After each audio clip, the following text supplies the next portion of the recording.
ਬਹੁਤ ਸਾਰੇ Canada spouse open work permit ਵਾਲੇ ਐਪਲੀਕੈਂਟ ਤੇ ਨਾਲ ਦੀ ਨਾਲ LMI ਬੇਸਡ ਜਿਨ੍ਹਾਂ ਨੇ ਆਪਦਾ ਵਰਕ ਪਰਮਿਟ ਅਪਲਾਈ ਕੀਤਾ ਸੀ ਉਹ ਕਾਫੀ ਲੰਮੇ ਟਾਈਮ ਤੋਂ ਰਿਜ਼ਲਟ ਦਾ ਇੰਤਜ਼ਾਰ ਕਰ ਰਹੇ ਆ। ਰਿਜ਼ਲਟ ਆ ਨਹੀਂ ਰਹੇ ਸੀਗੇ ਬਟ ਹੁਣ ਰਿਜ਼ਲਟ ਆਉਣ ਲੱਗੇ ਆ। ਸੋ ਉਹਦੇ ਬਾਅਦ ਵੀ ਕਾਫੀ ਜ਼ਿਆਦਾ ਚੀਜ਼ਾਂ ਤੇ ਸਾਨੂੰ ਗੌਰ ਕਰਨ ਦੀ ਜ਼ਰੂਰਤ ਹੈਗੀ ਆ, ਖਾਸ ਤੌਰ ਤੇ Canada spouse open work permit ਵਾਲੇ ਐਪਲੀਕੈਂਟ। ਸੋ ਉਹਨਾਂ ਦੇ ਬਾਰੇ ਆਪਾਂ ਇਸ ਵੀਡੀਓ ਦੇ ਵਿੱਚ ਗੱਲਬਾਤ ਕਰਾਂਗੇ। ਅੱਜ ਵਾਲੀ ਵੀਡੀਓ ਦੇ 3 ਮੁੱਦੇ ਆ। ਤਿੰਨੇ ਮੁੱਦਿਆਂ ਤੇ ਸਾਡੇ ਨਾਲ ਚਰਚਾ ਕਰਨ ਦੇ ਲਈ RCIC ਮੈਂਬਰ ਅਮਨਦੀਪ ਸਿੰਘ ਢਿੱਲੋਂ ਜੀ ਵਿਰਾਜਮਾਨ ਨੇ। ਸਤਿ ਸ਼੍ਰੀ ਅਕਾਲ ਬਾਈ ਜੀ। ਸਤਿ ਸ਼੍ਰੀ ਅਕਾਲ ਜੀ। ਹੋਰ ਠੀਕ ਠਾਕ ਹੋ ਜੀ? ਹਾਂਜੀ ਹਾਂ, ਸਭ ਵਧੀਆ, ਚੜ੍ਹਦੀ ਕਲਾ। ਤੇ ਪੰਜਾਬ ਦੇ ਵਿੱਚ ਵੋਟਾਂ ਦਾ ਵੀ ਥੋੜਾ ਜਿਹਾ ਮਾਹੌਲ ਜਿਹਾ ਬਣੀ ਜਾਂਦਾ, ਤੇ ਫਿਰ ਤੁਹਾਡੇ ਹਿਸਾਬ ਨਾਲ ਸਰਕਾਰ ਕਿਹਦੀ ਬਣ ਸਕਦੀ ਆ? ਸਰਕਾਰ ਦੇਖੋ ਜੀ, ਜਿਹੜੀਆਂ ਪਾਰਟੀਆਂ ਖੜੀਆਂ ਸੀ ਉਹਨਾਂ ਚੋਂ ਇੱਕ ਦੀ ਬਣੂਗੀ। ਸੋ ਇਹ ਆਪਾਂ ਕਹਿ ਸਕਦੇ ਹਾਂ। ਬੜਾ ਤੁਸੀਂ ਹਾਸੇ ਜਿਹੇ ਮਜ਼ਾਕ ਵਾਲਾ ਜਵਾਬ ਦੇਤਾ। ਤੇ ਉਧਰ ਕਹਿੰਦੇ ਵੀ ਪੰਜਾਬ ਦੇ ਪਾਣੀਆਂ ਦੇ ਉੱਤੇ ਵੀ ਡਾਕਾ ਵੱਜ ਗਿਆ। ਸੋ ਸਾਰੀਆਂ ਪਾਰਟੀਆਂ ਆਪਦਾ ਤੰਬੂ ਚੱਕ ਕੇ ਕਹਿੰਦੇ ਵੀ ਅਸੀਂ ਐਂ ਕਰ ਦਿਆਂਗੇ, ਕੰਧ ਢਾ ਦਿਆਂਗੇ। ਠੀਕ ਹੈ, ਸੋ ਉਹਦੇ ਬਾਰੇ ਤੁਹਾਡਾ ਕੀ ਵਿਚਾਰ? ਆਪਾਂ ਉਹਦੇ ਬਾਰੇ ਵੀ ਥੋੜੀ ਜਿਹੀ ਗੱਲ ਕਰ ਲਈਏ ਕਿਉਂਕਿ ਮੁੱਦੇ ਸਾਰੇ ਬੜੇ ਜ਼ਰੂਰੀ ਨੇ।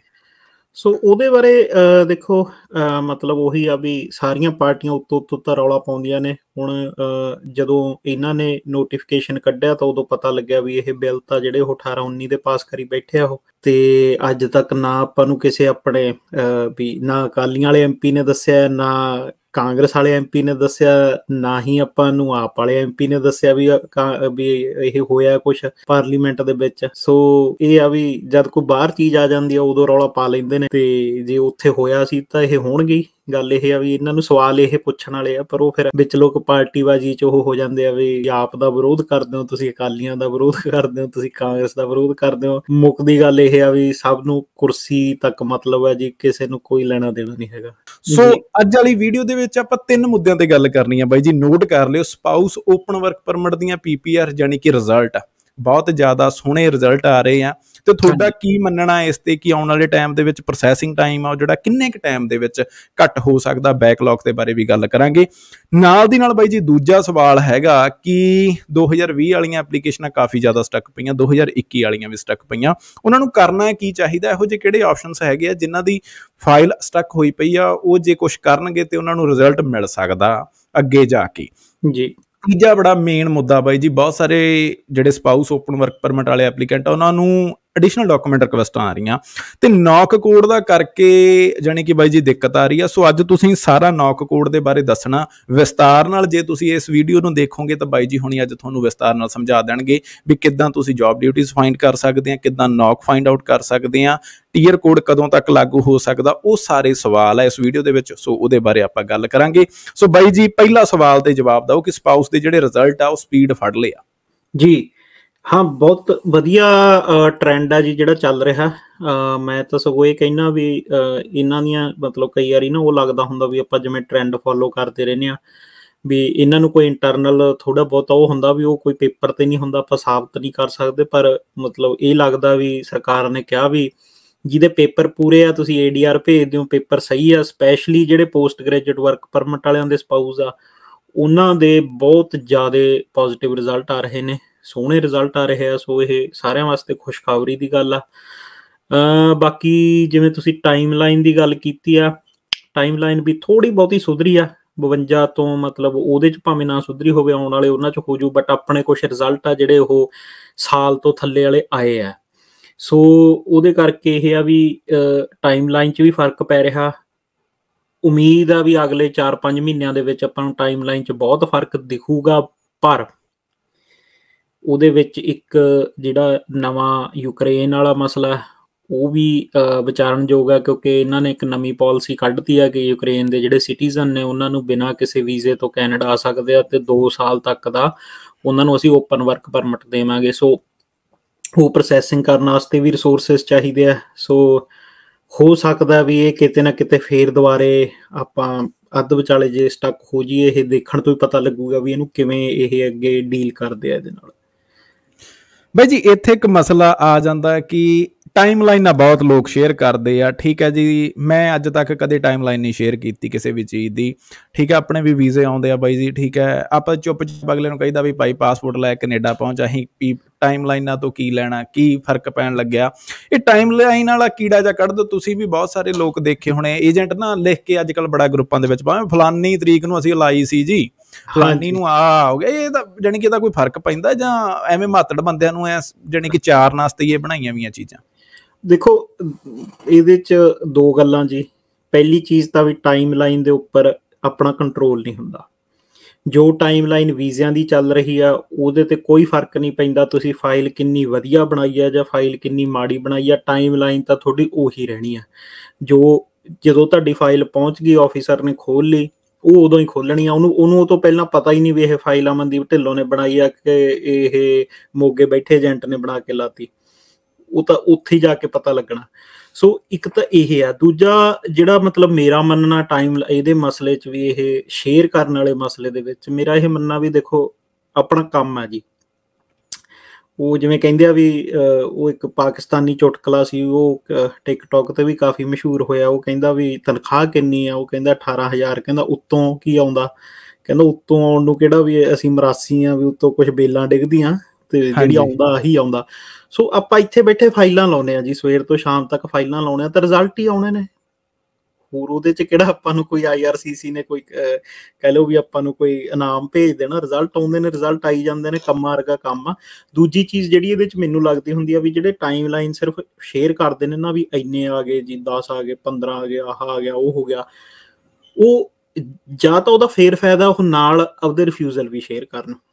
ਫਿਰ ਆਪਾਂ ਇਵੈਲੂਏਟ ਕਰ ਸਕਦੇ ਹਾਂ ਵੀ ਇਹਨੇ 100 ਫਾਈਲ ਲਾਈ ਸੀ ਭਾਈ, ਇਹਦੇ ਬਾਈ ਜੀ ਗਲਤ ਗੱਲ, ਬਾਈ ਜੀ ਗਲਤ ਗੱਲ ਆ, ਬਾਈ ਜੀ ਗਲਤ ਗੱਲ ਆ। ਹੁਣ ਤੁਸੀਂ ਮੇਰੀ ਵੱਖੀ ਫੇਰ ਪੜਾਉਣੀ ਆ, ਠੀਕ ਹੈ। ਮੈਂ ਤੇ ਆਪ ਪਹਿਲਾਂ ਡਰਦਾ ਪੰਜਾਬ ਨਹੀਂ ਜਾਣਦਿਆ, ਕੀ ਪਤਾ ਮੇਰੇ ਤੇ ਕਿਹੜੀ ਗੱਲਬਾਤ ਉਹਨਾਂ ਨੇ ਪਾ ਦੇਣੀ ਆ। ਅੱਗੇ ਮੈਨੂੰ ਬੈਠੇ ਨੂੰ ਕਹਿੰਦੇ ਹੁੰਦੇ ਵੀ ਭਾਈ ਸਾਡੇ ਤੋਂ ਪੈਸੇ ਲੈ ਲਿਆ ਕਰ, ਇਹਨਾਂ ਲੋਕਾਂ ਨੂੰ ਮੂਰਖਾਂ ਨੂੰ ਨਾ ਦੱਸਿਆ ਕਰੋ, ਠੀਕ ਹੈ। ਕਹਿੰਦਾ ਵੀ ਅਸੀਂ ਇੰਨੇ ਚਿਰ ਤੋਂ ਮੂਰਖ ਬਣਾਈ ਜਾਂਦੇ ਹਾਂ, ਤੁਸੀਂ ਹੁਣ ਸਾਰਾ ਕੁਛ ਸਾਫ਼ ਦੱਸਣ ਲੱਗ ਗਏ ਆ, ਠੀਕ ਹੈ। ਸਮਝਦੇ ਜਾਂਦੇ ਆ, ਸਾਡੇ ਕੋਲੇ ਕਿਹਨੇ ਆਉਣਾ।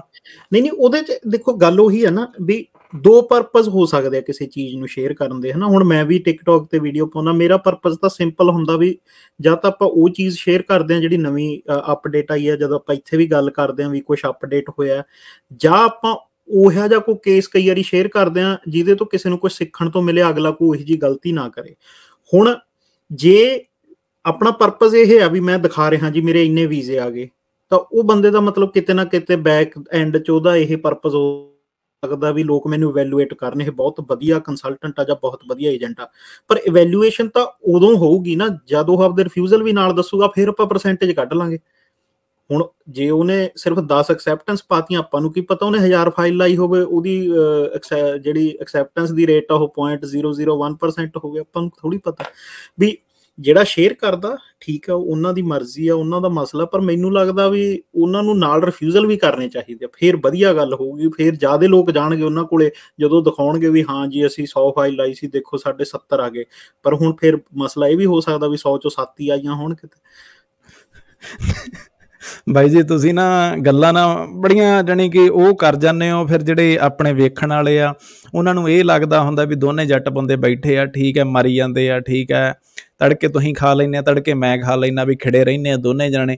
ਸੋ ਗੱਲਾਂ ਦਾ ਬਾਈ ਜੀ ਗੱਲ ਇਹ ਹੁੰਦੀ ਆ ਕਿ ਜੇ ਕਿਸੇ ਵੀ ਤੁਹਾਡੇ ਗਵਾਂਢੀ ਨੇ ਫਰਵਰੀ 2020 ਦੇ ਵਿੱਚ ਫਾਈਲ ਲਾਈ ਆ, ਉਹਦਾ ਹੁਣ ਰਿਜ਼ਲਟ ਆ ਗਿਆ, ਤੁਸੀਂ ਫਰਵਰੀ 20 ਦੇ 1 ਜਾਂ 2 ਤਰੀਕ ਨੂੰ ਲਾਈ ਆ, ਤੁਹਾਡਾ ਰਿਜ਼ਲਟ ਨਹੀਂ ਆਇਆ।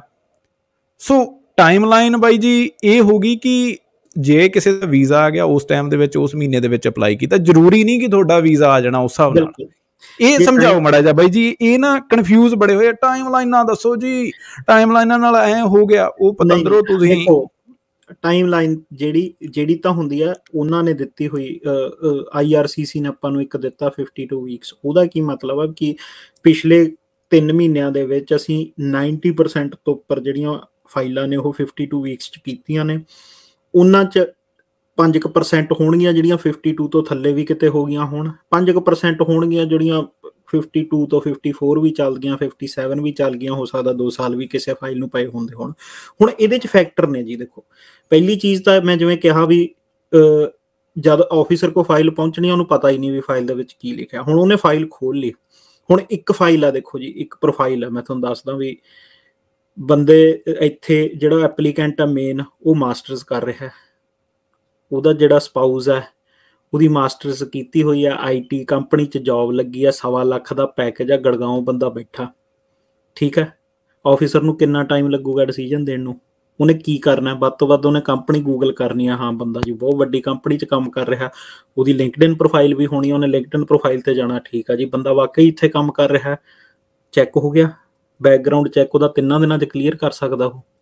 ਦੂਜੇ ਪਾਸੇ ਹੁਣ ਇੱਕ ਪ੍ਰੋਫਾਈਲ ਹੈ ਜਿਹੜੀ ਮਤਲਬ ਵੀ ਜਿਹਦੇ ਵਾਸਤੇ ਬੰਦੇ ਨੂੰ ਉਹਨੂੰ ਲੱਭਣਾ ਪੈਣਾ। ਹੁਣ ਆਪਾਂ ਤਾਂ ਆਪਣੇ ਵੱਲੋਂ ਡੇਅਰੀ ਫਾਰਮ ਪਾ ਕੇ ਦੇਤਾ, ਹੁਣ ਡੇਅਰੀ ਫਾਰਮ ਉਹਨੂੰ ਪਤਾ ਵੀ ਤਾਂ ਕਰਨਾ ਪੈਣਾ ਨਾ ਵੀ ਹਾਂ ਤਹਿਸੀਲਦਾਰ ਦਾ ਉਹ ਹੈ, ਅੱਛਾ ਇਹ ਤਹਿਸੀਲਦਾਰ ਸਹੀ ਹੈ, ਤਹਿਸੀਲਦਾਰ ਇਹੀ ਹੈ, ਉਹ ਕਿਤੋਂ ਕੁਛ ਤਾਂ ਸਰਚ ਕਰਦੇ ਨੇ ਨਾ, 5-7% ਰੈਂਡਮ ਸਰਚਾਂ ਹੁੰਦੀਆਂ ਨੇ, ਸਾਰੀਆਂ ਫਾਈਲਾਂ ਤੇ ਇੰਨੀ ਡੀਪ ਨਹੀਂ ਹੁੰਦੀ, ਪਰ ਕਰਦੇ ਤਾਂ ਹੈ ਨਾ। ਸੋ ਹੁਣ ਉਹ ਤੋਂ ਬਾਅਦ ਫਿਰ ਬੈਕਗਰਾਊਂਡ ਵਾਲੀ ਗੱਲ ਜਿਵੇਂ ਆ ਗਈ, ਹੁਣ ਬੈਕਗਰਾਊਂਡ ਦੇ ਵਿੱਚ ਇੱਕ ਮੇਰੇ ਵਰਗਾ ਬੰਦਾ ਵੀ ਉਹ ਪਟਿਆਲੇ 'ਚ ਜੰਮਿਆ, ਪਟਿਆਲੇ 'ਚ ਹੀ 18 ਸਾਲ ਦਾ ਹੋ ਗਿਆ, ਪਟਿਆਲੇ 'ਚ ਹੀ ਉਹਨੇ ਜੌਬ ਕਰ ਲਈ, ਉਹਦਾ ਸਾਰਾ ਜ਼ਿੰਦਗੀ ਦਾ ਰੈਕਡ ਹੀ ਪਟਿਆਲੇ ਪਿਆ। ਹੁਣ ਇੱਕ ਬੰਦਾ ਜੀ ਉਹ ਪਟਿਆਲੇ ਪੈਦਾ ਹੋਇਆ, ਫਿਰ ਉਹ ਜੌਬ ਕਰਨ ਚੰਡੀਗੜ੍ਹ ਵਗ ਗਿਆ, ਫਿਰ ਉਹ ਦੁਬਈ ਚੱਲ ਗਿਆ, ਫਿਰ ਉਹ ਥਾਈਲੈਂਡ ਚੱਲ ਗਿਆ, ਫਿਰ ਉਹ ਦੁਬਾਰੇ ਵਾਪਸ ਇੰਡੀਆ ਆ ਗਿਆ। ਹੁਣ ਉਹਦੀਆਂ PCC ਦੇਖਣ ਨੂੰ ਕਿੰਨਾ ਟਾਈਮ ਲੱਗਣਾ, ਤੇ ਇੱਕ ਮੇਰੇ ਪਟਿਆਲੇ ਵਾਲੀ SSP ਦੀ PCC ਦੇਖਣ ਨੂੰ ਕਿੰਨਾ ਟਾਈਮ ਲੱਗਣਾ। ਸੋ ਉਹ ਚੀਜ਼ਾਂ ਨੇ ਜਿਹੜੀਆਂ ਉਹ ਸਪੈਸੀਫਿਕ ਨੇ, ਉਹ ਕੇਸ ਸਪੈਸੀਫਿਕ ਨੇ, ਉਹ ਡਿਫਰ ਕਰਨਗੀਆਂ। ਤਾਂ ਹੀ ਹਮੇਸ਼ਾ ਜਿਹੜੀਆਂ ਟਾਈਮ ਲਾਈਨਸ ਹੁੰਦੀਆਂ ਨੇ ਉਹ ਇਹ ਕਹਿੰਦੇ ਨੇ ਵੀ ਉਹ ਮੈਜੋਰਿਟੀ ਆਫ ਫਾਈਲਸ, ਮੈਜੋਰਿਟੀ ਆਪਾਂ ਇੱਕ ਬੈਂਡ ਮੰਨ ਸਕਦੇ ਹਾਂ ਵੀ 70 ਤੋਂ 80% ਫਾਈਲਾਂ ਉਸ ਟਾਈਮ 'ਚ ਆਉਣਗੀਆਂ। ਜਿਹੜੀਆਂ ਪਿਛਲੀਆਂ ਫਾਈਲਾਂ ਬਚ ਗਈਆਂ ਉਹ ਕਦੇ ਵੀ ਨਹੀਂ ਆਉਂਦੀਆਂ ਹੁੰਦੀਆਂ, ਉਹ ਆਮ ਹਾਲਾਤਾਂ 'ਚ ਵੀ ਨਹੀਂ ਕਦੇ ਆਉਂਦੀਆਂ ਹੁੰਦੀਆਂ, ਹੁਣ ਤਾਂ ਚਲੋ ਆਉਣੀਆਂ ਕੀ ਨੇ। ਸੋ ਇਹਦੇ 'ਚ ਨਾ ਤਾਂ ਕਦੇ ਕੋਈ ਆਫਿਸਰ ਦੀ ਕਈ ਵਾਰੀ ਗਲਤੀ ਹੁੰਦੀ ਹੈ, ਨਾ ਇਹਦੇ 'ਚ ਕੰਸਲਟੈਂਟ ਕੁਛ ਕਰ ਸਕਦਾ। ਅੱਛਾ ਇਹਦੇ 'ਚ ਇਹ ਵੀ ਹੋ ਜਾਂਦਾ ਵੀ ਕਈ ਵਾਰੀ ਆਫਿਸਰ ਆਪਾਂ ਨੂੰ ਆਲਸੀ ਮਿਲ ਜਾਂਦਾ, ਨਲਾਇਕ ਮਿਲ ਜਾਂਦਾ। ਮੈਂ ਤੁਹਾਡੇ ਨਾਲ ਇੱਕ ਸ਼ੇਅਰ ਕਰੂੰਗਾ ਕੇਸ ਸਟੱਡੀ, ਇੱਕ ਇੱਥੋਂ ਆਪਣੇ ਇਨਵੈਸਟੀਗੇਟਿਵ ਰਿਪੋਰਟਰ ਇਮੀਗ੍ਰੇਸ਼ਨ ਤੇ ਕੰਮ ਕਰਦੇ ਆ, ਉਹਨਾਂ ਨੇ ਦੇਖਿਆ ਵੀ ਆਹ ਇੱਕ ਫਲਾਣਾ ਆਫਿਸਰ ਹੈ, ਜਿਹੜੀ ਫਾਈਲ ਇਹਦੇ ਬੰਦੇ ਕੋਲੇ ਬਾਗੀ ਉਹ ਕੇਪਸ ਨੋਟ ਦੇ ਵਿੱਚੋਂ ਉਹ ਇੱਕ ਨੰਬਰ ਹੀ ਹੁੰਦਾ, ਆਫਿਸਰ ਦਾ ਨਾਮ ਤਾਂ ਹੁੰਦਾ ਨਹੀਂ, ਵੀ ਇਹ R ਫਲਾਣਾ ਨੰਬਰ ਹੈ, ਜਿਹੜੀ ਫਾਈਲ ਇਹਦੇ ਕੋਲੇ ਬਾਗੀ 1.5 ਸਾਲ ਹੋ ਗਿਆ ਲੰਘੀ ਹੋਈ ਨਹੀਂ। ਉਹ ਬਾਅਦ 'ਚ ਮਤਲਬ ਉਹਨਾਂ ਨੇ ਕਢਾਇਆ, ਉਹਨਾਂ ਨੂੰ ਪਤਾ ਲੱਗਿਆ, ਮਤਲਬ ਮੰਨਿਆ ਨਹੀਂ IRCC ਨੇ ਸਿੱਧਾ, ਬਟ ਮੁੱਕਦੀ ਗੱਲ ਇਹ ਸੀ ਵੀ ਬਾਈ ਨੇ ਕੰਮ ਹੀ ਨਹੀਂ ਕਰਕੇ ਦਿੱਤਾ 2 ਸਾਲਾਂ 'ਚ। ਸੋ ਇਹ ਵੀ ਹੋ ਸਕਦਾ, ਕਿਸਮਤ ਦੀ ਗੱਲ ਵੀ ਹੁੰਦੀ ਆ। ਬਾਕੀ ਜਦ ਲੋਡ ਡਿਸਟਰੀਬਿਊਸ਼ਨ ਹੁੰਦੀ ਹੈ ਤਾਂ ਉਹਨਾਂ 'ਚ ਆਫਿਸਸ ਦਾ ਵੀ ਫਰਕ ਹੁੰਦਾ, ਕਿਤੇ ਆਫਿਸਰ ਕਿਸੇ ਤਰੀਕੇ ਦੇ ਮੂਡ ਵਾਲੇ ਹੁੰਦੇ ਆ, ਕਿਤੇ ਹੁੰਦੇ ਆ ਵੀ ਤੁਹਾਡੀ ਫਾਈਲ ਵੈਨ ਨਾਲ ਚੱਲ ਗਈ ਜਾਂ ਕਿਤੇ ਹੋਰ ਚੱਲ ਗਈ, ਉਹਦੇ 'ਚ ਹੋ ਸਕਦਾ ਵੀ ਤੁਹਾਡੀ ਕਿਸਮਤ ਚੰਗੀ ਹੋ ਗਈ, ਉੱਥੇ ਉਹਨਾਂ ਕੋਲੇ ਲੋਡ ਘੱਟ ਆ, ਉਹਨਾਂ ਨੇ ਛੇਤੀ ਫਾਈਲਾਂ ਕੱਢਤੀਆਂ, ਮੇਰੀ ਦਿੱਲੀ ਪਈ ਰਹਿ ਗਈ, ਮੇਰੀ ਲੇਟ ਹੋ ਗਈ। ਸੋ ਇਹਦੇ 'ਚ ਬਹੁਤ ਜ਼ਿਆਦਾ ਫੈਕਟਰਸ ਨੇ, ਮਤਲਬ ਬਹੁਤ ਜ਼ਿਆਦਾ ਵੇਰੀਏਬਲਸ ਫੈਕਟਰਸ ਨੇ। ਹਾਲਾਂਕਿ IRCC ਦਾ ਜਿਹੜਾ ਮੈਂਡੇਟ ਆ, ਹਰ ਆਫਿਸਰ ਨੂੰ ਇੱਕ 92 ਟਾਈਮ ਲਾਈਨ ਦੇ ਵਿੱਚ ਉਹ ਕਰਨੀ ਪੈਂਦੀ ਆ। ਹੁਣ ਆਪਾਂ ਇਹਦਾ ਵੀ ਅੱਗੇ ਹੱਲ ਦੱਸ ਦਾਂਗੇ ਵੀ ਜੇ ਉਹ 92 ਟਾਈਮ ਦੇ ਵਿੱਚ ਨਾ ਹੋਵੇ ਤਾਂ ਆਪਾਂ ਕੀ ਕਰ ਸਕਦੇ ਹਾਂ। ਬਾਈ ਜੀ ਇੱਥੇ ਆਪਾਂ ਰੁਕ ਜਾਣਾ ਜੀ, ਇਹ ਆਪਾਂ ਨੈਕਸਟ ਵੀਡੀਓ ਦੇ ਵਿੱਚ ਕਰਾਂਗੇ ਵੀ ਜੇ ਤੁਹਾਨੂੰ ਲੱਗ ਰਿਹਾ ਵੀ ਉਹ 92 ਟਾਈਮ ਦੇ ਵਿੱਚ ਤੁਹਾਡਾ ਰਿਜ਼ਲਟ ਨਹੀਂ ਆਇਆ, ਸੋ ਤੁਸੀਂ ਕੀ ਕਰ ਸਕਦੇ ਹੋ, IRCC ਦੇ ਉੱਤੇ ਕੇਸ ਵੀ ਕਰ ਸਕਦੇ ਹੋ। ਸੋ ਉਹਦੇ ਬਾਰੇ ਆਪਾਂ ਅੱਗੇ ਜਾ ਕੇ ਦੱਸਾਂਗੇ। ਇਹ ਕਈਆਂ ਨੇ ਫਿਰ ਗੱਲਬਾਤ ਤੁਹਾਨੂੰ ਪਤਾ, ਜਾਣੀ ਕਿ ਇੱਥੋਂ ਹੁਣ ਕਾਪੀ ਚੱਕ ਲੈਣੀ ਆ, 2-4 ਬੰਦੇ ਬੈਠੇ ਆ ਸਪੈਸੀਫਿਕ, ਉਹਨਾਂ ਨੇ ਕਾਪੀ ਚੱਕ ਲੈਣੀ ਆ, ਠੀਕ ਹੈ। ਮੈਂ ਤੁਹਾਨੂੰ ਜਾਣੀ ਕਿ ਦਿਖਾ ਸਕਦਾ ਵੀ ਕਿਹੜੇ ਇਹੋ ਜਿਹੇ ਚੈਨਲ ਹੈਗੇ ਜਿਹੜੇ ਬੈਠੇ ਰਹਿੰਦੇ ਤਾਕ ਦੇ ਵਿੱਚ ਵੀ ਇਹਨਾਂ ਨੇ ਕੀ ਕਿਹਾ। ਸੋ ਨਾਲ ਦੀ ਨਾਲ ਆਪਾਂ ਚੇਪ ਦੇਣਾ ਕੰਮ, ਕੋਈ ਲੈਣਾ ਦੇਣਾ ਨਹੀਂ ਆ। ਸੋ ਬਾਈ ਜੀ ਹੁਣ ਆਪਾਂ ਅਗਲੇ ਮੁੱਦੇ ਤੇ ਚੱਲੀਏ ਕਿ ਰਿਜ਼ਲਟ ਆ ਗਏ, ਚਲੋ ਵਧੀਆ ਗੱਲ ਹੋ ਗਈ, ਰਿਜ਼ਲਟ ਫਸੇ ਪਏ ਸੀ ਵਿਚਾਰੇ, ਚੱਲ ਸਾਰਿਆਂ ਦੇ ਆਉਣੇ ਚਾਹੀਦੇ ਆ। 2020 ਦੀਆਂ ਫਾਈਲਾਂ ਬਾਈ ਜੀ ਹਜੇ ਪਈਆਂ, 2021 ਦੀਆਂ ਪਈਆਂ, 2022 ਵਾਲੇ ਮੇਰੇ ਵਰਗੇ ਬਹੁਤ ਜ਼ਿਆਦਾ ਵੀ ਵੰਝ ਚੱਕੀ ਫਿਰਦੇ ਵੀ ਅਸੀਂ ਗਾਡੀ ਦੇਣਾ ਜਾਂਦੇ ਹੀ, ਠੀਕ ਹੈ। ਹੁਣ ਬਾਈ ਜੀ 2020 ਤੇ 2021 ਵਾਲੀਆਂ ਜਿਹੜੀਆਂ ਫਾਈਲਾਂ ਫਸੀਆਂ ਪਈਆਂ, ਉਹਨਾਂ ਦੇ ਲਈ ਕੋਈ ਇਹੋ ਜਿਹਾ ਹੱਲ ਹੈਗਾ ਵੀ ਉਹ ਕਿਤੇ ਨਾ ਕਿਤੇ ਆਪਦਾ ਹੰਗਾਰਾ ਮਾਰਨ, ਜਿਵੇਂ ਏਜੰਟ ਕਹਿੰਦੇ ਵੀ ਅਸੀਂ ਐਂ ਕਰ ਦਿਆਂਗੇ, ਅਸੀਂ ਐਂ ਕੀਤਾ ਸੀ, ਅੱਜ ਸਾਨੂੰ ਆਹ ਅਪਡੇਟ ਆ ਗਿਆ, ਜਸਟਿਨ ਟਰੂਡੋ ਨਾਲ ਸਿੱਧੀ ਗੱਲਬਾਤ ਹੋ ਗਈ ਆ, ਉਹ ਕਹਿੰਦੇ ਵੀ ਐਂ ਕਰ ਦੇਣਾ, ਠੀਕ ਹੈ ਜੀ। ਸ਼ੌਨ ਫਰੇਜ਼ਰ ਜੀ ਕਹਿੰਦੇ ਆ ਕਿ ਸਾਡੀ ਗੱਲਬਾਤ ਹੋਈ ਪਈ ਆ, ਜਾਣੀ ਕਿ ਪੰਜਾਬ ਦੇ ਏਜੰਟ ਆ, ਠੀਕ ਹੈ, ਸਾਡੀ ਸਿੱਧੀ ਗੱਲਬਾਤ ਅਸੀਂ ਚੱਕ ਦੇਣਾ, ਕੰਧ ਢਾ ਦੇਣੀ ਆ। ਸੋ ਇਹ ਗੱਲਾਂ ਬਾਤਾਂ ਜਿਹੜੇ ਵਿਚਾਰੇ ਫਸੇ ਵੀ, ਇਹਨਾਂ ਦਾ ਵੀ ਹੱਲ ਕਰਕੇ ਦਓ, ਗਰੀਬ ਇਹ ਕਿੱਥੇ ਜਾਣ।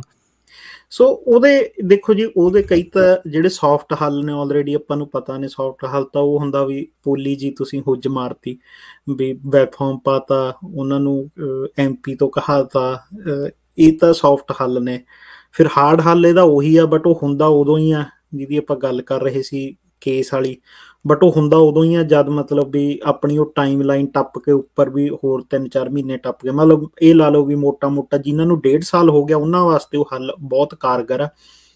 ਉਹ ਹੱਲ ਹੈਗਾ, ਉਹਨੂੰ ਕਹਿੰਦੇ ਆ ਜੀ ਰਿਟ ਆਫ ਮੈਂਡੇਮਸ। ਰਿਟ ਆਫ ਮੈਂਡੇਮਸ ਇੱਕ ਕੈਨੇਡਾ ਦਾ ਲਾਅ ਆ ਜਿਹਦੇ ਵਿੱਚ ਕੋਈ ਵੀ ਜਿਹੜਾ ਇੱਥੇ ਪਬਲਿਕ ਅਦਾਰਾ, ਕੱਲਾ IRCC ਨਹੀਂ, ਕੋਈ ਵੀ service Canada, service Ontario, public transit, ਜੇ ਮੈਨੂੰ ਉਹਨਾਂ ਨੇ ਸਰਵਿਸ ਨਹੀਂ ਦਿੱਤੀ ਵਿਦਇਨ ਸਟੈਂਡਰਡਸ ਤਾਂ ਮੈਂ ਕੋਰਟ 'ਚ ਉਸ ਅਦਾਰੇ 'ਤੇ ਇੱਕ ਕੇਸ ਕਰਦਾ ਜੀ ਇਹ ਮੈਨੂੰ ਸਰਵਿਸ ਨਹੀਂ ਦੇ ਰਹੇ ਸਹੀ ਟਾਈਮ 'ਤੇ। ਅਤੇ ਉਹ ਕੇਸ ਕਰਨ ਵਾਸਤੇ ਤੁਹਾਨੂੰ ਕੈਨੇਡਾ 'ਚ ਹੋਣਾ ਜ਼ਰੂਰੀ ਨਹੀਂ, ਤੁਹਾਨੂੰ PR ਹੋਣਾ ਜ਼ਰੂਰੀ ਨਹੀਂ, ਤੁਹਾਨੂੰ ਸਿਟੀਜ਼ਨ ਹੋਣਾ ਜ਼ਰੂਰੀ ਨਹੀਂ। ਜਿੱਥੇ ਤੁਸੀਂ 1 ਰੁਪਈਆ ਵੀ ਪਬਲਿਕ ਸਰਵਿਸ ਨੂੰ ਦੇਤਾ, ਇੱਥੇ ਤੁਸੀਂ ਆਪਾਂ ਫੀਸ ਭਰਦੇ ਆ ਨਾ ਇਹਨਾਂ ਨੂੰ ਵੀ ਸਾਡੀ ਫਾਈਲ ਤੁਸੀਂ ਪ੍ਰੋਸੈਸ ਕਰੋਗੇ, ਆਹ ਚੱਕੋ 255 ਰਾਈਟ ਆਪਣਾ ਓਪਨ ਵਰਕ ਪਰਮਿਟ ਹੋਲਡਰ ਫੀ ਦੀ, ਤੇ ਆਹ ਚੱਕੋ $100 ਓਪਨ ਵਰਕ ਪਰਮਿਟ ਦਾ। ਸੋ 355 ਜਦ ਆਪਾਂ ਇਹਨਾਂ ਨੂੰ ਦੇਤੇ ਤਾਂ ਇਹਨਾਂ ਦੀ ਡਿਊਟੀ ਆ ਵੀ ਉਹ ਆਪਾਂ ਨੂੰ ਇੱਕ ਟਾਈਮ ਦੇ ਵਿੱਚ ਕਰਕੇ ਦੇਣਾ ਸੀ। ਜੇ ਨਹੀਂ ਕਰਕੇ ਦਿੰਦੇ ਫਿਰ ਆਪਾਂ ਕੋਰਟ ਦੇ ਵਿੱਚ ਇਹਨਾਂ ਨੂੰ ਖੜਾ ਕਰ ਸਕਦੇ ਹਾਂ ਕਿ ਦੱਸੋ ਜੀ ਇਹ ਕਿਉਂ ਨਹੀਂ ਕਰ ਰਹੇ, ਤੇ ਉਹਦੇ ਬਹੁਤ ਵਧੀਆ ਰਿਜ਼ਲਟ ਆ ਰਹੇ ਨੇ ਜੀ। ਉਹਦੇ 'ਚ ਕਾਫੀ ਮਤਲਬ ਕਹਿ ਲਓ ਵੀ ਉਹੀ ਫਿਰ ਗੱਲ ਵੀ ਟਾਈਮ ਲਾਈਨ ਦੱਸਣ ਵਾਲੀ ਹੋ ਜਾਂਦੀ ਆ ਵੀ ਉਹਦੀ ਟਾਈਮ ਲਾਈਨ ਕਾਫੀ ਵਧੀਆ, ਕਹਿ ਲਓ ਵੀ ਆਪਾਂ ਉਹ ਰਿਟ ਪਾਈ ਤੇ ਥੋੜੇ ਟਾਈਮ ਦੇ ਵਿੱਚ ਹੀ ਆਪਾਂ ਨੂੰ ਉਹਦਾ ਰਿਜ਼ਲਟ ਆ ਜਾਂਦਾ। ਠੀਕ ਹੈ ਬਾਈ ਜੀ, ਠੀਕ ਹੈ ਜੀ। ਇਹ ਹੱਲ ਕਰਾਉਣਾ ਤਾਂ ਤੁਸੀਂ ਡਿਸਕ੍ਰਿਪਸ਼ਨ ਬਾਕਸ ਦੇ ਵਿੱਚ ਲਿੰਕ ਦਿੱਤਾ, ਉਹਦੇ 'ਤੇ ਸਾਨੂੰ ਭਰ ਕੇ ਭੇਜੋ, ਲਿਖੋ ਵੀ ਸਾਡੀ ਫਾਈਲ ਦਾ ਟਾਈਮ ਲਾਈਨ ਇੰਨਾ ਹੋ ਗਿਆ। ਸੋ ਸ਼ਾਰਟਲੀ ਅਸੀਂ ਫੀਡਬੈਕ ਤੁਹਾਨੂੰ ਦੇਵਾਂਗੇ।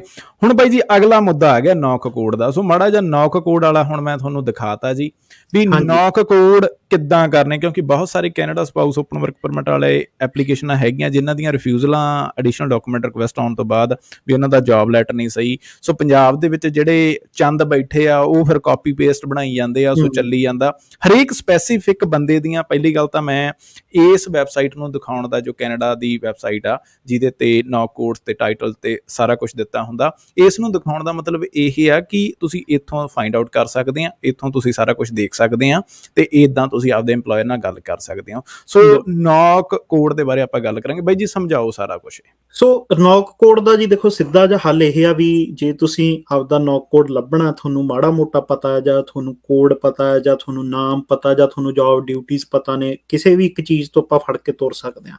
ਸੋ ਉਹਦੇ 'ਚ ਕੀ ਆ ਵੀ ਤੁਸੀਂ ਸਿੰਪਲ ਗੂਗਲ ਤੇ ਜਾਣਾ, ਉੱਥੇ ਜਾ ਕੇ ਲਿਖਣਾ find your NOC, find your NOC, ਜੋ ਆਹ ਚੀਜ਼ ਇੱਥੇ ਲਿਖੀ ਆ ਨਾ, ਇਹ ਆਪਾਂ ਗੂਗਲ ਦੇ ਉੱਪਰ ਟਾਈਪ ਕਰ ਦੇਣੀ ਆ। ਜਾਂ ਟਾਈਪ ਕਰਨੀ ਆ ਜਿਹੜੀ ਪਹਿਲੀ ਵੈਬਸਾਈਟ ਆਉਂਦੀ ਆ ਉਹ ਆਹ ਵਾਲੀ ਆਉਂਦੀ ਆ ਜਿਹੜੀ ਆਪਾਂ ਦੇਖ ਰਹੇ ਹਾਂ। ਸੋ ਬੇਸਿਕਲੀ ਇਹਦੇ 'ਚ ਕੀ ਆ ਵੀ ਇਹਦੇ 'ਚ ਇਹਨਾਂ ਨੇ ਪਹਿਲਾਂ ਸਮਝਾਇਆ ਹੋਇਆ ਵੀ ਨੌਕ ਕੋਡ ਕੀ ਨੇ ਜਾਂ ਕਿਵੇਂ ਕੰਮ ਕਰਦੇ ਨੇ, ਬਟ ਆਪਾਂ ਸਾਰਾ ਕੁਝ ਛੱਡ ਕੇ ਆ ਜਾਣਾ ਇੱਥੇ। ਠੀਕ ਹੈ ਜੀ। ਆਈਟਮਸ ਦੇ ਵਿੱਚ ਹੁਣ ਇੱਥੇ ਤੁਸੀਂ ਜਿਹੜੀ ਵੀ ਚੀਜ਼, ਜਿਵੇਂ ਹੁਣ ਆਪਾਂ ਮੰਨ ਲਈਏ ਵੀ ਫੂਡ ਸਰਵਿਸ ਸੁਪਰਵਾਈਜ਼ਰ, ਆ ਦੇਖੋ ਨਾਲੇ ਤਾਂ ਇਹਨੇ ਦੱਸਤਾ ਵੀ ਸਕਿੱਲ ਲੈਵਲ ਕੀ ਆ। ਹੁਣ ਇਹ ਤੁਹਾਨੂੰ ਵੀ ਮੈਨੂੰ ਲੱਗਦਾ ਵੀ ਬਹੁਤ ਆਉਂਦੇ ਹੋਣੇ, ਇਹ ਮੈਨੂੰ ਵੀ ਬਹੁਤ ਸਵਾਲ ਆਉਂਦੇ ਨੇ। ਕਈ ਵਾਰੀ ਬੰਦਿਆਂ ਦਾ 2 ਸਕਿੰਟ ਦਾ ਇਹੀ ਸਵਾਲ ਹੁੰਦਾ ਵੀ ਸਾਨੂੰ ਜੀ ਫਲਾਣੀ ਜੋਬ ਮਿਲਦੀ ਆ, ਉਹਦਾ ਸਕਿੱਲ ਲੈਵਲ ਕੀ ਆ, ਇਹ B ਦੀ ਜੋਬ ਹੈਗੀ ਜਾਂ ਨਹੀਂ ਹੈਗੀ। ਸੋ ਉਹ ਵੀ ਤੁਸੀਂ ਇੱਥੋਂ ਦੇਖ ਸਕਦੇ ਹੋ। ਆਪਾਂ ਪਾਇਆ ਹੁਣ ਇਹਨੇ ਦੱਸਤਾ ਜੀ 6311 ਤੁਹਾਡਾ ਹੈਗਾ ਫੂਡ ਸੁਪਰਵਾਈਜ਼ਰ, ਆਹ ਸਰਵਿਸ ਸੁਪਰਵਾਈਜ਼ਰ, ਤੇ ਇਹ NOC B ਦੀ ਹੈਗੀ ਆ ਜਿਹੜੀ ਜੋਬ ਹੈਗੀ ਆ। ਹੁਣ ਤੁਸੀਂ ਜਦੋਂ ਅੱਗੇ NOC 6311 ਨੂੰ ਗੂਗਲ ਦੇ ਵਿੱਚ ਸਰਚ ਕਰਦੇ ਹੋ, ਜੇ ਆਪਾਂ ਇੱਥੇ ਕਰਕੇ ਦਿਖਾ ਦਿੰਦੇ ਹਾਂ ਵੀ NOC 6311, ਠੀਕ ਆ ਜੀ। ਤਾਂ NOC 6311 ਜਦੋਂ ਆਪਾਂ ਕਰਦੇ ਹਾਂ, ਆਹ ਫਿਰ ਸਟੈਟ ਕੈਨ ਵਾਲੀ ਸਾਈਟ ਆਉਂਦੀ ਹੈ ਜਿੱਥੇ ਆਹ 23 ਸਟੈਟ ਕੈਨ ਲਿਖਿਆ, ਇਹਨੂੰ ਬਸ ਤੁਸੀਂ ਖੋਲ ਲੈਣਾ ਤੇ ਇਹ ਸਾਈਟ ਖੋਲਦੇ ਹੀ ਤੁਹਾਨੂੰ ਇੱਥੇ ਸਾਰੇ ਤਾਂ ਇਹ ਆ ਜਾਂਦੇ ਆ ਵੀ ਉਹ ਵੀ ਉਹਦੇ 'ਚ ਕੀ ਕੀ ਨਾਮ ਹੋ ਸਕਦੇ ਆ ਇਹਦੇ, ਹੈ ਨਾ। ਆਪਾਂ ਐਗਜ਼ਾਮਪਲ ਜੇ ਖੋਲੀਏ ਵੀ ਉਹਨਾਂ ਨੂੰ ਸ਼ਿਫਟ ਮੈਨੇਜਰ, ਇਹ ਬਹੁਤ ਮੈਕਡੋਨਲਡ ਵਾਲਿਆਂ ਨੂੰ ਹੁੰਦਾ ਵੀ ਬਾਈ ਜੀ ਸ਼ਿਫਟ ਮੈਨੇਜਰ ਕੀ ਹੁੰਦਾ, ਇਹ O ਹੁੰਦਾ, A ਹੁੰਦਾ, B ਹੁੰਦਾ। ਸੋ ਆਹ ਦੇਖੋ ਇਹਨਾਂ ਨੇ ਲਿਖਿਆ ਜੀ ਸ਼ਿਫਟ ਮੈਨੇਜਰ ਕੁਛ ਨਹੀਂ ਹੁੰਦਾ, ਇਹ 6311 ਹੀ ਹੁੰਦਾ। ਸੋ ਇੱਕ ਤਾਂ ਇਹ ਚੀਜ਼ ਇਹਦੇ 'ਚ ਆ ਜਾਂਦੀ ਆ। ਫਿਰ ਆਪਾਂ ਇਹਦੇ 'ਚ ਵਾਪਸ ਜਾਂਦੇ ਹਾਂ ਇੱਥੇ, ਤੇ ਇਹਦੇ 'ਚ ਆਪਾਂ ਅੱਗੇ ਦੇਖਦੇ ਹਾਂ ਵੀ ਇਹਨਾਂ ਦੀਆਂ ਡਿਊਟੀਜ਼ ਕੀ ਨੇ। ਆ ਪਈਆਂ ਨੇ ਜੀ ਸਾਰੀਆਂ ਡਿਊਟੀਜ਼। ਅੱਛਾ, ਇਹ ਕਾਪੀ ਨਹੀਂ ਕਰਨੀਆਂ ਹੁੰਦੀਆਂ ਵੀ ਕਿਤੇ ਇੱਥੋਂ ਚੱਕ ਕੇ ਉਧਰ ਚੇਪ ਦੋ, ਤੁਸੀਂ ਆਪਦੀਆਂ ਡਿਊਟੀਜ਼ ਲਿਖਣੀਆਂ ਨੇ, ਉਹ ਮਿਲਣੀਆਂ ਚਾਹੀਦੀਆਂ, ਪਰ ਇਹ ਨਹੀਂ ਹੋ ਸਕਦੀਆਂ ਵੀ ਇੱਥੋਂ ਹੀ ਚੱਕ ਕੇ ਤੁਸੀਂ ਉਹ ਕਰ ਦਿਓ। ਸੋ ਐਡੀ ਕੁ ਖੇਡ ਆ ਜੀ ਇਹ। 2 ਵੈਬਸਾਈਟਾਂ ਨੇ, ਇੱਕ ਫਾਈਂਡ ਯੂਅਰ NOC ਵਾਲੀ, ਉੱਥੋਂ ਤੁਸੀਂ ਆਪਦਾ ਕੋਡ ਲੱਭ ਲੈਣਾ। ਉਹ ਤੋਂ ਬਾਅਦ ਤੁਸੀਂ 6311 ਨੂੰ ਜਦੋਂ ਪਾਓਗੇ ਤਾਂ ਸਟੈਟ ਕੈਨ ਵਾਲੀ ਸਾਈਟ ਆ ਜਿਹੜੀ, ਉੱਥੋਂ ਆਪਾਂ ਨੂੰ ਅੱਗੇ ਉਹਦੇ ਬਾਰੇ ਸਾਰੀ ਜਾਣਕਾਰੀ ਮਿਲ ਜਾਣੀ ਆ। ਸੋ ਐਡੀ ਕੁ ਖੇਡ ਆ ਇਹ। ਬਾਈ ਜੀ ਤੁਸੀਂ ਤਾਂ ਬਹੁਤ ਸੌਖੇ ਤਰੀਕੇ ਨਾਲ ਇਹ ਗੱਲ ਕਹਿਤੀ, ਠੀਕ ਹੈ। ਹੁਣ ਇਹਨੂੰ ਹੁਣ ਸਮਝਣ ਦੇ ਲਈ ਇਹਨਾਂ ਨੂੰ ਜੇ ਸਮਝਾਈਏ ਕਿ ਵੀ ਇੱਦਾਂ ਤੁਸੀਂ ਆਪਦਾ ਫਾਈਂਡ ਆਊਟ ਕਰ ਸਕਦੇ ਆ NOC code spouse open work permit ਵਾਲੇ ਜਿਹੜੇ ਹੈਗੇ ਆ। ਹੁਣ ਇਹਨਾਂ ਦੇ ਵਿੱਚ ਸਭ ਤੋਂ ਜ਼ਿਆਦਾ ਮੈਜੋਰਿਟੀ ਆਫ ਫਾਈਲ ਜਿਹੜੀਆਂ ਹੈਗੀਆਂ ਉਹਨਾਂ ਦੀਆਂ ਵਾਈਫ ਹੀ ਆਲਮੋਸਟ, ਕਿਉਂਕਿ ਕੁੜੀਆਂ ਜ਼ਿਆਦਾ ਇੰਟੈਲੀਜੈਂਟ ਹੁੰਦੀਆਂ। ਤੋ ਸਾਡੇ ਵਰਗੇ ਤਾਂ ਬਾਈ ਜੀ, ਮੇਰੇ ਵਰਗਾ ਤਾਂ ਨਲਾਇਕ ਬੰਦਾ ਹੁੰਦਾ, ਸੋ ਉਹ ਘੱਟ ਹੀ ਆਉਂਦੇ ਆ। ਸੋ ਫੂਡ ਸਰਵਿਸ ਸੁਪਰਵਾਈਜ਼ਰ ਜ਼ਿਆਦਾ ਹੁੰਦੇ ਆ, ਬਾਕੀ ਆਫਿਸ ਰਿਲੇਟਡ ਜੌਬ ਹੁੰਦੀਆਂ। ਸੋ ਇਹਦੇ ਕਰਕੇ ਕਾਫੀ ਜ਼ਿਆਦਾ ਐਪਲੀਕੇਸ਼ਨਾਂ ਰਿਫਿਊਜ਼ ਹੋ ਰਹੀਆਂ। ਸੋ ਕਈ ਇਮੀਗ੍ਰੇਸ਼ਨ ਵਾਲੇ ਵੀ ਇਹੋ ਜਿਹੇ ਹੈਗੇ ਬਾਈ ਜੀ, ਮੈਂ ਤੁਹਾਨੂੰ ਲੈਟਰ ਭੇਜੂੰਗਾ, ਠੀਕ ਹੈ, ਜਿਹਦੇ ਕਰਕੇ ਉਹਨਾਂ ਨੇ ਕਹਿਤਾ ਵੀ ਇਹ ਤੁਹਾਡੀ ਜਿਹੜੀਆਂ ਜੌਬ ਡਿਊਟੀਜ਼ ਨੇ, ਠੀਕ ਹੈ, ਇਹ ਜਿਹੜੀ ਨੌਕ ਕੋਡ ਤੁਸੀਂ ਦਿੱਤੀ ਹੋਈ ਆ ਜੀ ਉਹਨੂੰ ਫੋਲੋ ਨਹੀਂ ਕਰਦੀਆਂ। ਸੋ ਇਹਦੇ ਵਿੱਚ ਕੀ ਹੱਲ ਹੋ ਸਕਦਾ? ਬਿਲਕੁਲ, ਇਹਦੇ 'ਚ ਦੇਖੋ ਪਹਿਲੀ ਚੀਜ਼ ਤਾਂ ਇਹ ਆ ਵੀ ਜਿਹੜਾ ਲੈਟਰ ਹੈ ਨਾ ਉਹ ਬਹੁਤ ਧਿਆਨ ਨਾਲ ਬਣਵਾਉਣਾ। ਮਤਲਬ ਲੈਟਰ ਦਾ ਸਟੈਂਡਰਡ ਤੁਸੀਂ ਸਿੱਧਾ ਇਹ ਦੇਖ ਲਓ ਜੀ, ਵੀ ਜਿਹੜਾ ਲੈਟਰ ਤੁਸੀਂ PR 'ਚ ਐਕਸਪ੍ਰੈਸ ਐਂਟਰੀ ਵਾਲਿਆਂ ਨੂੰ ਦੇਣਾ, ਤੁਹਾਡਾ ਉਸੇ ਸਟੈਂਡਰਡ ਦਾ ਲੈਟਰ ਇਹ ਹੋਣਾ ਚਾਹੀਦਾ, ਉਹਦੇ 'ਚ ਕੁਛ ਵੀ ਘੱਟ ਨਹੀਂ ਹੋਣਾ ਚਾਹੀਦਾ। ਸੋ ਉਹਦੇ 'ਚ ਜੇ ਕੋਈ ਵੀ ਚੀਜ਼ ਰਹਿ ਗਈ ਤਾਂ ਅੱਜ ਕੱਲ੍ਹ ਜਿੰਨੀਆਂ ਰਿਜੈਕਸ਼ਨਸ ਆ ਰਹੀਆਂ ਨੇ ਉਹਨਾਂ 'ਚ ਅੱਧਿਆਂ ਤੋਂ ਵੱਧ ਰਿਜੈਕਸ਼ਨਸ ਇੱਥੋਂ ਆ ਰਹੀਆਂ ਨੇ ਕਿ ਸਾਨੂੰ ਲੈਟਰ ਦਿੱਤਾ ਸੀ ਜੀ ਪਰ ਸਾਨੂੰ ਲੱਗਦਾ ਨਹੀਂ ਵੀ ਇਹ ਉਹ ਜੌਬ ਹੈਗੀ ਆ। ਸੋ ਇਹਦੇ 'ਚ ਤੁਹਾਡੀਆਂ ਜੌਬ ਡਿਊਟੀਜ਼, ਜੌਬ ਆਵਰਸ, ਕੀ ਕੋਡ ਹੈ, ਕਿੱਥੇ ਕੰਮ ਕਰਦੇ ਹੋ, ਉਹ ਸਾਰੀ ਚੀਜ਼ ਤੁਹਾਨੂੰ ਐਕਸਪਲੇਨ ਹੋਣੀ ਚਾਹੀਦੀ ਆ। ਸੋ ਇਹ ਬਹੁਤ ਜ਼ਰੂਰੀ ਚੀਜ਼ ਆ, ਕਿਉਂਕਿ ਇਹ ਛੋਟੀ ਜਿਹੀ ਚੀਜ਼ ਕਰਕੇ ਜਦ ਤੁਹਾਨੂੰ ADR ਆ ਗਈ ਤਾਂ ਮਤਲਬ ਤੁਹਾਡਾ ਕਹਿ ਲਓ ਵੀ ਆਰ ਜਾਂ ਪਾਰ ਵਾਲਾ ਕੰਮ ਹੁੰਦਾ। ਵੀ ਜੋ ਤੁਸੀਂ 2 ਸਾਲ ਵੇਟ ਕੀਤੀ ਆ, 1.5 ਸਾਲ ਵੇਟ ਕੀਤੀ ਆ, ਵੀ ਹੁਣ ਜਮਾਂ ਆਪਾਂ ਆਖਰੀ ਡੰਡੇ ਤੇ ਖੜੇ ਆ ਪੌੜੀ ਦੇ, ਵੀ ਜੇ ਉੱਥੇ ਤੁਸੀਂ ਸਹੀ ਕੰਮ ਕਰਤਾ ਤਾਂ ਟੱਪ ਜਾਓਗੇ, ਨਹੀਂ ਤਾਂ ਫਿਰ ਜਮਾਂ ਥੱਲੇ ਡਿੱਗਣ ਵਾਲੀ ਗੱਲ ਹੋ ਜਾਂਦੀ ਹੈ ਦੁਬਾਰੇ। ਸੋ ਇਹ ਬਹੁਤ ਧਿਆਨ ਨਾਲ ਕਰਨ ਵਾਲੀ ਚੀਜ਼ ਹੈ। ਇਹ ਆਪ ਕਰ ਲਓ, ਆਪ ਤੁਹਾਨੂੰ ਨਹੀਂ ਕੁਛ ਲੱਗਦਾ ਤਾਂ ਇਹਦੇ 'ਚ ਸਲਾਹ ਜ਼ਰੂਰ ਲੈ ਲਓ, ਕਿਉਂਕਿ ਇਹਦੇ ਤੇ ਬਹੁਤ ਕੁਛ ਖੜਾ ਹੁੰਦਾ। ਠੀਕ ਹੈ ਬਾਈ ਜੀ, ਠੀਕ ਹੈ। ਹੁਣ ਆਪਾਂ ਨੌਕ ਕੋਡ ਵਾਲੇ ਤੇ ਮਸਲੇ ਤੇ ਵੀ ਗੱਲ ਕਰ ਲਈ। ਸੋ ਹੁਣ ਬਾਈ ਜੀ ਇੱਥੇ ਇੱਕ ਫਾਈਨਲ ਗੱਲਬਾਤ ਆ। ਹੁਣ ਆਪਾਂ ਗੱਲਬਾਤ ਹਰੇਕ ਵਾਰ ਲੰਮੀ ਹੋ ਜਾਂਦੀ ਆ ਵੀ ਬਾਈ ਜੀ ਹੁਣੀ RCIC ਮੈਂਬਰ ਹੈਗੇ ਆ, ਬਾਈ ਜੀ ਹੁਣਾਂ ਨੇ ਲਾਇਸੈਂਸ ਲਿਆ, ਠੀਕ ਹੈ, ਪਿੱਛੇ ਫੋਟੋ ਵੀ ਲੱਗੀ ਹੋਈ ਹੈ ਬਾਈ ਜੀ, ਬਹੁਤ ਸੋਹਣੀ ਫੋਟੋ ਆ। ਬਾਈ ਜੀ ਨੇ ਫੀਸਾਂ ਭਰੀਆਂ, ਠੀਕ ਹੈ, ਤੇ ਮੰਡੇ ਆਈ ਥਿੰਕ ਬਾਈ ਜੀ ਉਹਨਾਂ ਦੀ ਕਲਾਸ ਹੁੰਦੀ, ਬਾਈ ਜੀ 12:30 ਤੱਕ ਮੈਨੂੰ ਲੱਗਦਾ ਫਸੇ ਹੁੰਦੇ ਆ। ਸੋ ਬਹੁਤ ਸਾਰੇ ਲੋਕ ਕਹਿੰਦੇ ਆ ਕਿ ਬਾਈ ਜੀ ਤੁਸੀਂ ਚਾਰਜ ਜ਼ਿਆਦਾ ਕਰਦੇ ਹੋ, $100 ਲੈਂਦੇ ਤੁਸੀਂ ਕੰਸਲਟੇਸ਼ਨ ਦੇ। ਬਾਈ ਜੀ ਗੱਲ ਇਹ ਹੈ ਕਿ ਕੋਈ ਬੰਦਾ, ਤੁਹਾਡੀ ਵਾਈਫ ਕੈਨੇਡਾ ਦੇ ਵਿੱਚ ਪੜ੍ਹਨ ਆਉਂਦੀ ਆ, ਇੱਕ ਐਗਜ਼ਾਮਪਲ ਦੇ ਤੌਰ ਤੇ ਬਾਈ ਜੀ, ਠੀਕ ਹੈ, ਕੀ ਉਹ ਫ੍ਰੀ ਦੇ ਵਿੱਚ ਕੰਮ ਕਰਦੀ ਆ? ਕੱਲ ਨੂੰ ਫ੍ਰੀ 'ਚ ਕੰਮ ਕਰਦੀ ਉਹ ਇੱਥੇ ਆਣ ਕੇ? ਬਿਲਕੁਲ ਨਹੀਂ, ਫ੍ਰੀ 'ਚ ਵੀ ਨਹੀਂ ਕਰਦਾ ਮੈਂ। ਅੱਛਾ ਨਾ, ਚਲੋ ਆਪਾਂ ਇਹਨੂੰ ਹੋਰ ਤਰੀਕੇ ਮੈਂ ਦੱਸਦਾ ਵੀ ਇੱਕ ਤਾਂ ਜਿਹੜੀ ਚੀਜ਼ ਹੁੰਦੀ ਆ ਵੀ ਆਪਾਂ $100 ਬਿਨਾਂ ਤੋਂ ਚਲੋ ਚੱਲ ਸਕਦਾ, ਵੀ ਆਪਣੀਆਂ ਫੀਸਾਂ ਜਿਹੜੀਆਂ ਵੀ ਉਹ ਕਿਵੇਂ ਜੇ ਰੱਖੀਆਂ ਆਪਾਂ, ਹਨਾ। ਹੁਣ ਉਹਦੇ 'ਚ ਜਿਵੇਂ ਤੁਸੀਂ ਕਿਹਾ ਵੀ ਦੇਖੋ 16 ਤੋਂ 17,000 ਦਾ ਕੋਰਸ ਹੈ ਜੀ ਇਹ, ਜੇ ਕਿਸੇ ਨੇ ਬਣਨਾ ਇੱਥੇ, ਤੇ ਮਤਲਬ ਵੱਧ ਹੀ ਲੱਗ ਜਾਂਦੇ ਆ ਸਾਰਾ ਕੁਛ ਪਾ ਕੇ। ਚਲੋ ਆਪਾਂ ਮੋਟਾ ਜਿਹਾ ਅੰਦਾਜ਼ਾ ਲਾਈਏ ਵੀ 16,000 ਦਾ ਕੋਰਸ ਹੈਗਾ, ਕਿਤਾਬਾਂ ਕਤੂਬਾਂ ਸਭ ਕੁਛ ਉੱਪਰਲਾ ਖਰਚਾ ਉਹ ਅੱਡ ਹੈ ਨਾ। ਉਹ ਤੋਂ ਬਾਅਦ ਆਲਮੋਸਟ $2,000 ਆਪਣੀ ਫੀਸ ਹੈ ਜਿਹੜੀ ਆਪਾਂ ਇਹਨਾਂ ਨੂੰ ਦਿੰਦੇ ਹਾਂ ਹਰ ਸਾਲ ਲਾਇਸੈਂਸ ਰਿਨਿਊ ਕਰਾਉਣ ਦੀ, ਠੀਕ ਆ ਜੀ। ਆਪਣਾ ਮੈਨੂੰ ਲੱਗਦਾ ਵੀ $300-350 ਹੈਗਾ ਇੰਸ਼ੋਰੈਂਸ ਆ ਜਿਹੜਾ ਮੈਨੂੰ ਲੈਣਾ ਪੈਂਦਾ। ਉਹ ਤੋਂ ਬਾਅਦ ਐਵੇਂ ਹਰ ਪ੍ਰੋਵਿੰਸ ਦੇ ਇੰਸ਼ੋਰੈਂਸ ਨੇ, ਸਸਕੈਚੁਆਨ ਦਾ ਅੱਡ 350 ਦਾ ਲੈਣਾ ਪੈਂਦਾ ਤੇ ਉਹਨਾਂ ਨਾਲ ਅੱਡ ਰਜਿਸਟਰੀਆਂ ਕਰਨੀਆਂ ਪੈਂਦੀਆਂ। ਸੋ ਉਹ ਹੋ ਗਿਆ। ਫਿਰ ਔਨ ਟੋਪ ਆਫ ਦੈਟ ਇੱਕ ਜਿਹੜੀ ਐਸੋਸੀਏਸ਼ਨ ਹੈਗੀ ਆ KPIC, ਜੇ ਤੁਸੀਂ ਉਹਦੀ ਮੈਂਬਰਸ਼ਿਪ ਲੈਣੀ ਆ ਉਹ ਤੁਹਾਨੂੰ ਬਹੁਤ ਮਹਿੰਗੀ ਪੈਂਦੀ ਆ, ਹਜ਼ਾਰਾਂ 'ਚ ਹੀ ਆ ਗੱਲ। ਅੱਛਾ, CRM ਸੌਫਟਵੇਅਰ ਆ, ਉਹ ਆਲਮੋਸਟ ਵੀ ਜੇ ਆਪਾਂ ਲਾਈਏ ਵੀ ਜੇ ਆਪਾਂ ਜਿਹੜੇ ਚੱਲਦੇ ਆ ਆਮ ਸਭ ਤੋਂ ਘੱਟ ਵਾਲੀ ਸਬਸਕ੍ਰਿਪਸ਼ਨ ਲਈਏ, ਉਹ ਆਪਾਂ ਨੂੰ ਮਤਲਬ ਇਕੱਠੇ ਪੈਸੇ ਦੇ ਦਈਏ ਤਾਂ ਉਹ 999 ਸਾਲ ਦੇ ਲੈ ਲੈਂਦੇ ਆ। ਜੇ ਘੱਟ ਅੱਡ ਦਈਏ ਤਾਂ ਉਹ ਬਹੁਤ ਕਹਿ ਲਓ ਵੀ ਹੋਰ ਮਹਿੰਗਾ ਪੈ ਜਾਂਦਾ। ਉਦੋਂ ਬਿਨਾਂ ਵੀ ਅਡੋਬੀ ਦਾ ਇਹ ਲੈ ਲਿਆ, ਫਲਾਣਾ ਸੌਫਟਵੇਅਰ ਲੈ ਲਿਆ, ਆਹ ਲੈ ਲਿਆ, ਵੀ ਲਾ ਲੂ ਕੇ ਵੀ ਜਿਹੜੇ ਇਹ ਇਕੱਲੇ ਬਾਹਰ ਵਾਲੇ ਖਰਚੇ ਆ ਜੀ, ਇਹਦੇ 'ਚ ਨਾ ਆਫਿਸ ਦਾ ਖਰਚਾ, ਨਾ ਜੇ ਕੋਈ ਮੇਰੇ ਨਾਲ ਕੰਮ ਕਰਦਾ ਉਹਨੂੰ ਪੇਮੈਂਟ ਦਾ ਖਰਚਾ, ਨਾ ਕੋਈ ਬਿੱਲ ਬੱਤੀ ਦਾ ਖਰਚਾ, ਜਿਹੜੇ ਬਸ ਵੀ ਜਿੱਦਾਂ ਮੈਂ ਕਿਹਾ ਵੀ ਹਾਂ ਮੈਂ RCIC ਆ, ਮੈਂ ਉਰੇ ਬਹਿ ਗਿਆ, ਉਦਾਂ ਇਹ ਮੈਂ ਭਰਤੇ ਤੇ ਹਰੇਕ ਸਾਲ ਇਹ ਭਰਨੇ ਆ, ਠੀਕ ਆ। ਸੋ ਇਹ ਹੁਣ ਫਿਰ ਉਹੀ ਆ ਵੀ ਉਹ ਕੰਪੇਅਰ ਉਹਨਾਂ ਨਾਲ ਕਰਦੇ ਆ ਵੀ ਜਿਨ੍ਹਾਂ ਦਾ ਖਰਚਾ ਹੀ ਕੋਈ ਨਹੀਂ। ਦੇਖੋ ਹਾਂਜੀ, ਉਹਨਾਂ ਨੇ ਕਿਹੜਾ ਲਾਇਸੈਂਸ ਲੈਣਾ। ਅੱਛਾ, ਇਹਦੇ ਤੇ ਨਾ ਆਪਾਂ ਜਾਂਦੇ ਜਾਂਦੇ ਐਡ ਕਰ ਦਿੰਦੇ ਹਾਂ ਵੀ ਇਹਨਾਂ ਨੇ ਕਾਫੀ ਜ਼ੋਰ ਲਾਇਆ ਜੀ, ਜਿਹੜੀ ਆਪਾਂ ਪਿਛਲੀਆਂ 2-3 ਵੀਡੀਓ ਦੇ ਵਿੱਚ ਗੱਲ ਕਰ ਰਹੇ ਸੀ ਵੀ ਇਹ ਵਧੂਗੀ ਗੱਲ ਇੰਡੀਆ ਤੱਕ ਵੀ ਜਾਊਗੀ, ਤੇ ਉਹ ਜਾ ਵੀ ਰਹੀ ਆ। ਸੋ ਇਸ ਟਾਈਮ ਦੇ ਉੱਪਰ ਇਹ ਨਾਈਸ ਵਾਲਾ ਬਣ ਕੇ ਜ਼ੋਰ ਲਾ ਰਹੇ ਨੇ ਵੀ ਵਧੀਆ ਬਣ ਕੇ, ਹਨਾ। ਇਹਨਾਂ ਨੇ ਪਿਛਲੇ ਦਿਨੀ ਮੈਂ ਸ਼ੇਅਰ ਵੀ ਕੀਤੀ ਸੀ ਇੱਕ ਪੰਜਾਬੀ ਦੇ ਵਿੱਚ ਵੀਡੀਓ ਬਣਾਈ ਆ, ਪੰਜਾਬ ਜਾ ਕੇ ਪੈਸੇ ਲਾ ਕੇ। ਅੱਜ ਹੀ ਸਵੇਰੇ IRCC ਨੇ ਇੰਗਲਿਸ਼ ਤੇ ਪੰਜਾਬੀ ਦੇ ਵਿੱਚ, IRCC ਨੇ ਨੋਟ ਕਾਲਜ, IRCC ਨੇ ਟਵੀਟ ਕੀਤਾ ਵੀ ਕਾਲਜ ਕੀ ਆ ਤੇ ਰਿਪਰੈਜ਼ੈਂਟੇਟਿਵ ਕੌਣ ਹੁੰਦੇ ਨੇ ਤੇ ਤੁਸੀਂ ਉਹਨਾਂ ਤੋਂ ਹੀ ਕਿਉਂ ਕੰਮ ਕਰਾਉਣਾ। ਇੱਥੇ ਆਪਣੇ ਯੂਕੋਨ ਵਾਲੇ ਬਹੁਤ ਮਸ਼ਹੂਰ ਬਾਈ ਨੇ ਗੁਰਦੀਪ ਪੰਧੇਰ ਹੋਰੀ, ਉਹਨਾਂ ਨੂੰ ਇਹ ਔਨ ਬੋਰਡ ਲੈ ਕੇ ਆਏ ਆ, ਉਹਨਾਂ ਤੋਂ ਅਪੀਲਾਂ ਕਰਾ ਰਹੇ ਆ। ਸੋ ਅਪੀਲਾਂ ਵਾਲਾ ਦੌਰ ਚੱਲ ਰਿਹਾ। ਇਹ ਤੋਂ ਬਾਅਦ ਵਾਲਾ ਜਿਹੜਾ ਉਹ ਫਿਰ ਦਲੀਲਾਂ ਵਾਲਾ ਦੌਰ ਹੋਊਗਾ ਵੀ ਅਸੀਂ ਤਾਂ ਦੱਸਤਾ ਸੀ ਤੁਹਾਨੂੰ, ਹੁਣ ਤੁਸੀਂ ਦੇਖ ਲਓ ਵੀ ਕੀ ਕਰਨਾ। ਸੋ ਇਹ ਮਤਲਬ ਵੀ ਕਹਿ ਲਓ ਵੀ ਫਿਊਚਰ ਆਪਣੀਆਂ ਪ੍ਰੈਡਿਕਸ਼ਨਸ ਨੇ ਵੀ ਜੋ ਹੋਣਾ। ਸੋ ਹਰ ਬੰਦਾ ਆਪਦਾ ਸੋਚ ਕੇ ਕਰੇ ਜੋ ਵੀ ਕਰਨਾ। ਤੁਸੀਂ ਬਾਈ ਜੀ ਅਸੀਂ ਕਿਸੇ ਨੂੰ ਨਹੀਂ ਸੱਦਦੇ, ਨਾ ਮੈਂ ਅੱਜ ਤੱਕ ਕਿਹਾ ਵੀ ਬਾਈ ਜੀ ਆਹ ਕਰੋ, ਜਿਹਨੇ ਆਉਣਾ ਜੀ ਸੱਦ ਕੇ ਆਓ, ਖੁਸ਼ੀ ਰਾਜੀ ਖੁਸ਼ੀ ਆਓ, ਠੀਕ ਹੈ। ਡਿਸਕ੍ਰਿਪਸ਼ਨ ਬਾਕਸ ਦੇ ਵਿੱਚ ਲਿੰਕ ਦਿੱਤਾ, ਉਹਨੂੰ ਫਿਲ ਕਰਕੇ ਭੇਜੋ, ਠੀਕ ਹੈ। ਅਸੀਂ ਗੱਲਬਾਤ ਕਰਾਂਗੇ ਜੇ ਤੁਸੀਂ ਇੱਛੁਕ ਹੈਗੇ ਆ, ਤੇ ਸਾਰੀਆਂ ਸਰਵਿਸਿਜ਼ ਸਾਡੇ ਕੋਲੇ ਅਵੇਲੇਬਲ ਨੇ, ਠੀਕ ਹੈ। ਤੇ ਆਓ ਤੁਸੀਂ ਬੈਠੋ, ਗੱਲਬਾਤ ਕਰੋ, ਠੀਕ ਹੈ। ਬਟ ਬਾਈ ਜੀ ਜੋ ਜੈਨੂਅਨ ਸਰਵਿਸਿਜ਼ ਹੈਗੀਆਂ, ਕੋਈ ਵੀ ਚੀਜ਼ ਹੈਗੀ ਆ, ਇੱਕ ਆਥੋਰਾਈਜ਼ ਪਰਸਨ ਤੋਂ ਜੋ ਉਹਨਾਂ ਦੇ ਚਾਰਜਸ ਹੈਗੇ ਨੇ, ਠੀਕ ਹੈ। ਮੇਰਾ ਕੋਈ ਚਾਰਜਸ ਨਹੀਂ ਆ, ਜੋ ਸਾਡੇ ਸੀਨੀਅਰ IRCC ਜਾਣੀ ਕਿ RCIC ਸੌਰੀ, ਠੀਕ ਹੈ, ਉਹ ਹੈਗੇ ਨੇ। ਸੋ ਉਹਨਾਂ ਦੇ ਬਾਈ ਜੀ ਹੁਣੇ ਬੈਠੇ ਆ, ਸੋ ਉਹਨਾਂ ਦੇ ਚਾਰਜਸ ਹੈਗੇ ਨੇ। ਤੇ ਬਾਕੀ ਬਾਈ ਜੀ ਫਿਰ ਆਪਾਂ ਹੁਣ ਚੱਲੀਏ ਸਮਾਪਤੀ ਵੱਲ ਵਧੀਏ ਜੀ।